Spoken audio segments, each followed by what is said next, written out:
ఒంగోలులో మాజీ మంత్రి బాలినేని ఎమ్మెల్యే దామచర్ల జనార్దన మధ్య మాటల యుద్ధం జరిగింది. మద్యం షాపుల నుంచి ఎమ్మెల్యే డబ్బులు వసూలు చేస్తున్నారంటూ బాలినేని చేసిన ఆరోపణలని జనార్దన ఖండించారు. తాను డబ్బులు తీసుకున్నట్లు నిరూపించాలని సవాల్ విసిరారు. చుట్టపుచూపుగా 2 నెలలకు ఒకసారి వచ్చి తనపై విమర్శలు చేయటం తగదంటూ దామచర్ల జనార్దన్ హెచ్చరించారు.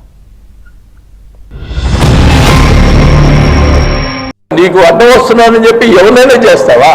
అతని మీద ఎస్సీ కేసు పెట్టడం, మళ్ళీ సిఐ పిలిపించడం, వార్నింగ్ ఇవ్వటం, ఈ రకంగా బెదిరించి ఇవన్నీ చేస్తాడు. వైన్ షాపుల గురించి ఎమ్మెల్యే ఏంటండి వైన్ షాపులు తీసుకునేది?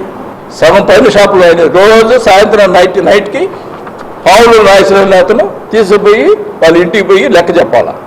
నేను అడిగా ఆ పావులు నాయకులని, ఏంది ఇది మరి దుర్మార్గం ఉంది, ఆ పాపారావు మీద ఎందుకు ఇది చేస్తున్నారంటే నాదేముందన్నా ఆయనే కదా, నేను నా మధ్యలో మీడియేటర్, మధ్యలో పోయి డబ్బులు ఇచ్చి రావటమే నా పని అన్నాడు. డబ్బులు నైట్ పోయి ఇచ్చి రావాలంట ఆయనకి. కలెక్షన్ డైలీ కలెక్షన్ ఏది వైన్ షాపుల్లో. ఇది వైన్ షాపులో ఆయన బాగోతాం. ఇక్కడ 12 షాపులు తీస్తున్నారు, అంత పార్టీ వాళ్ళే.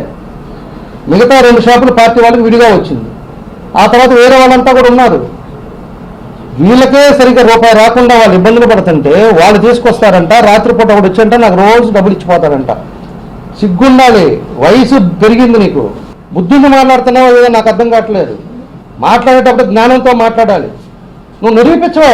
వాళ్ళు ఎవడన్నా నిజంగానే నాకు ఏదైనా డబ్బులు ఇస్తుంటే ఒక షాప్ వాడు ఇవాళ నా 13 షాపుల్లోనే, మా పార్టీ వాళ్ళకి వచ్చిన షాపుల్లోనే దగ్గర 50-60 మంది ఉన్నారు.